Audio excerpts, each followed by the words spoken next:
India में जब भी हम कभी डाइवोर्स की बात करते हैं तो कुछ मिसकंसेप्शन है जो जनरली लोगों के माइंड में होते हैं। ऐसे ही कुछ मिसकंसेप्शन यानी मिथ्स के बारे में आज हम इस वीडियो के माध्यम से डिस्कस करेंगे। तो जो फर्स्ट मिथ है वो ये है कि 50% जो प्रॉपर्टी है हस्बैंड की वो वाइफ को चली जाती है ऑटोमेटिकली। तो ऐसा बिल्कुल नहीं है। 50% ऑफ प्रॉपर्टी का ऐसा कोई रूल नहीं है कि 50% चली जाएगी वाइफ को, अनलाइक वेस्टर्न कंट्रीज़। अब वेस्टर्न कंट्रीज़ में बहुत सारे प्रीनप्स प्री मैरिटल अग्रीमेंट्स होते हैं जिसके बेसिस पे पार्टीज़ पहले ही डिसाइड कर लेते हैं प्रॉपर्टी का कैसे डिवीजन होगा जब डाइवोर्स प्रोसीडिंग चलेंगी।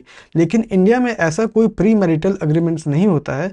इंडिया में प्रॉपर्टी डिवाइड इस बेसिस पे होगा कि फाइनेंशियल डॉक्यूमेंट्स क्या कहते हैं, प्रॉपर्टी के डॉक्यूमेंट्स क्या कहते हैं और सेटलमेंट किस तरीके से हुआ है। तो इन सारी बेसिस पे ही प्रॉपर्टी के जो राइट्स हैं वो एक पार्टी से दूसरे पार्टी पे ट्रांसफर होंगे। ये कोई हार्ड एंड फास्ट रूल नहीं है कि 50% ऑफ जो प्रॉपर्टी है हस्बैंड की वो वाइफ को ऑटोमेटिकली चली जाएगी डाइवोर्स के बाद। जो सेकंड मिथ है वो ये है कि पार्टीज जो है वो रीमैरी कर सकती हैं just after filing the divorce. तो ऐसा बिल्कुल नहीं है और ये गलत है, क्योंकि पार्टीज जो है वो एलिजिबल तभी होती हैं डाइवोर्स करने के लिए जब चाहे वो म्यूचुअल कंसेंट डाइवोर्स हो चाहे वो कंटेस्टेड डाइवोर्स हो, उसमें कोर्ट ने फाइनल डिग्री पास कर दी हो। और जब कोर्ट ने फाइनल डिग्री पास कर दी हो उसके बाद 90 डेज का पीरियड होता है। उस पीरियड के बाद ही दोनों पार्टीज रीमैरी के लिए एलिजिबल होती हैं। अब ये म्यूचुअल कंसेंट डाइवोर्स क्या होता है और कंटेस्टेड डाइवोर्स क्या होता है, इसके ऊपर मैंने पहले ही एक वीडियो बना रखी है। अगर इन दोनों चीज़ों को आपको समझना है तो प्लीज़ उस वीडियो को चेकआउट करें और इस दोनों कंसेप्ट को समझ लें। Now the third myth is that the custody of child will always goes to the mother।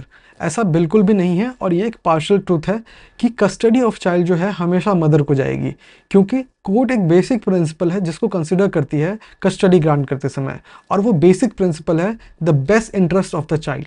जब कोर्ट को ये लगेगा कि चाइल्ड के लिए बेस्ट इंटरेस्ट रहेगा उसको उसकी मदर के साथ रहना, तो कोर्ट जो होगी कस्टडी ग्रांट कर देगी मदर को।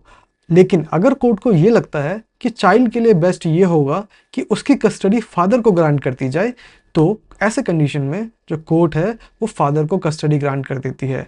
कुछ केसेस ऐसे होते हैं जिसमें मदर जो है वो अनफिट है चाइल्ड को अपने पास रखने के लिए या उसकी केयर करने के लिए, तो ऐसे केसेस में भी जो कोर्ट है वो ग्रांट कस्टडी जो है वो फादर को कर देते हैं। और कुछ ऐसे भी केसेस होते हैं जिसमें कोर्ट को ये लगता है कि बच्चा जो है, और बच्चा इतना बड़ा हो गया है जब बच्चा ये खुद कह रहा है कि मैं अपने फादर के साथ रहना चाहता हूँ, तो ऐसे केसेस में भी जो कोर्ट है वो ये डिटरमाइन करके कि कहीं बच्चा ये बात प्रेशर में तो नहीं कह रहा है या कोई कोहर्जन तो नहीं है या कोई थ्रेट तो नहीं है, ये सब फैक्टर्स को डिसाइड करते हुए कोर्ट जो है बच्चे की कस्टडी फादर को ग्रांट कर देती है। जो हमारा फिफ्थ मिथ है वो ये है कि डाइवोर्स प्रोसीडिंग का मतलब है क्रिमिनल रिकॉर्ड।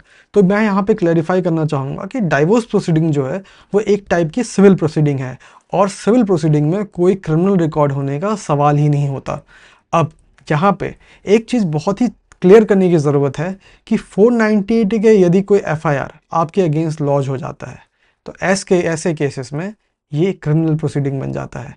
अब डाइवोर्स केस क्रिमिनल प्रोसीडिंग नहीं बनता, लेकिन वो जो FIR लॉन्च हुई है 498 के केस में या 406 के केस में या 506 के केस में, तो ऐसे केसेस में ये क्रिमिनल रिकॉर्ड क्रिएट कर देता है आपके अगेंस्ट। तो ये बात आप ध्यान रखें कि कोई FIR लॉन्च ना हो। सिर्फ अगर हम डाइवोर्स प्रोसीडिंग की बात करें तो वो कोई क्रिमिनल प्रोसीडिंग नहीं है। तो ये थे कुछ 5 मिथ्स जो कि आज हमने इस वीडियो के माध्यम से डिस्कस किया। अगर आपके मन में भी कोई और मिथ है तो उसे आप कमेंट बॉक्स में मुझसे पूछ सकते हैं। I would try to clarify all your doubts in the comment section. Thank you.